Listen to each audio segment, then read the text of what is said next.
ए सोनू, एक हाँ? तोर दादा फोन आए। इज्जत से बात नहीं कर सकते। अच्छा ठीक है, ससुर जी फोन आए।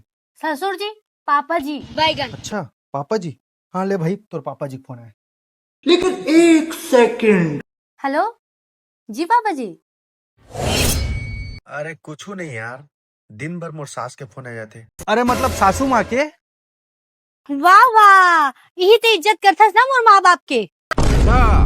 सासू माँ तो कहो ना। सासू माँ, मम्मी जी बोले करोला। अच्छा अच्छा ठीक है। मम्मी जी, समझ गया। ठीक। नहीं, ये देखो कैसे करो था। अरे भाई रुको जरा, तोर दादा मोर सबर पापा करो। जी, तोर अम्मा मोर मम्मी जी, हम्म। तय का हो गए मोर बहन जी। हाँ? ले राखिल बांध। ये क्या है? नहीं नहीं भगवान, मैं तो सिर्फ इज्जत करे कहत रही हूँ। इज्जत तक करत रहे हो। तोर दादा ला ससुर जी कहत रहे हो, तोर अम्मा ला सासू माँ कहत रहे हो, अब तक पापा जी मम्मी जी कहल कही बात कहू किसे करूँ मैं? नहीं नहीं नहीं, तुला जे बोलने ते बोल। हाँ, अब आइस ना लाइन में।